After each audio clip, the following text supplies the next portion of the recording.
Bom, aprendemos a fazer a divisão com soma, subtração, então soma, subtração e multiplicação.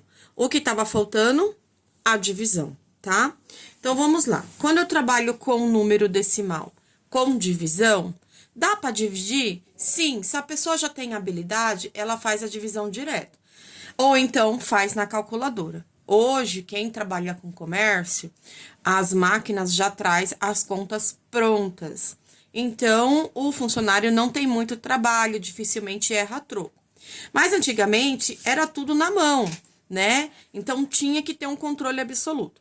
Mas se eu tiver que fazer isso na mão, como eu aprendo na escola, como que eu vou fazer isso? Primeira regra: o seu número decimal, quando eu falo em dinheiro, vou dividir a quantidade que eu tenho. Exemplo: se eu pegar R$ 1 e dividir para 4 pessoas, cada uma vai ter quanto? 25 centavos cada uma, certo?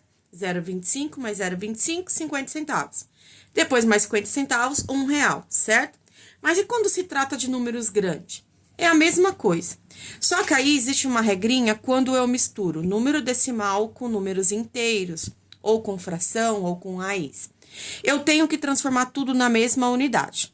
Aqui, ó, 3,5 dividido por 0,5, quer dizer, eu tenho R$ 3,50 dividido por 0,50 centavos. Então, quantas partes eu vou ter de 50 centavos dentro de R$ 3,50? É isso. Só que, para fazer mentalmente, algumas coisas a gente consegue rápido. Mas na escola, para quem está aprendendo, eu tenho que usar de algumas regras. Qual a primeira regra? Transformar isso aqui em número inteiro. Lembra quando a gente aprendeu base 10? Uma casa depois da vírgula, base 10. Duas casas, base 100. Três casas, base 1000. Aqui é uma casa, 3,5. Então, eu vou multiplicar aqui por 10 e vou multiplicar aqui por 10.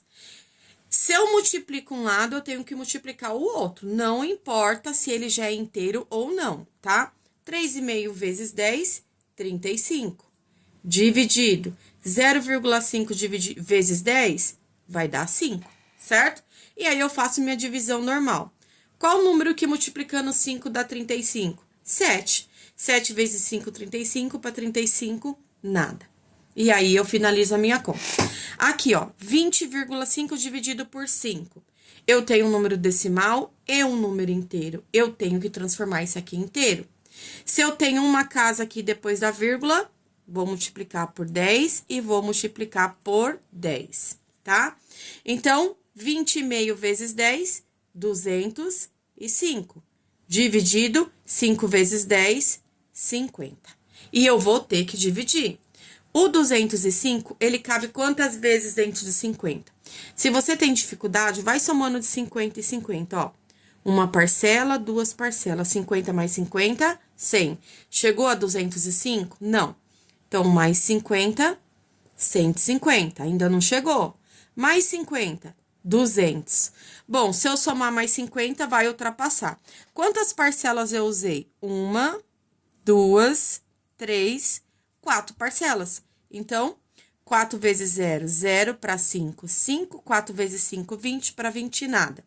Bom, um 5 não divide 50. Então, eu vou naquela regra que eu ponho vírgula, 0. 50 vezes quanto que dá 50? 1. 1 vezes 50, 50, para 50, nada. Outra regrinha muito importante. Eu vou explicar aqui. Se eu tiver um número, exemplo, deixa eu colocar aqui de caneta para ficar mais visível para vocês. Se eu tiver um número, exemplo, dos 20,5 dividido por 1,23, exemplo. Qual que é a regra aqui? Eu vou respeitar quem tem a maior casa decimal. Se eu olhar aqui, uma casa decimal, certo? Base 10. Mas se eu olhar aqui, duas casas decimal, base 100.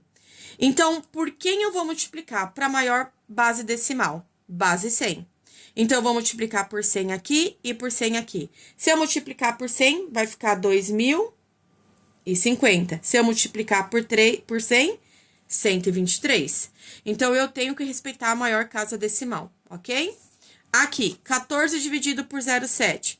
Inteiro, decimal, base 10. Vou multiplicar por 10 aqui, 10 aqui. Então, vai ficar 140 dividido por 7. 2 vezes 7, 14. Para 14, nada. Abaixo, 0. Qual o número que se eu multiplicar 7 dá 0? 0.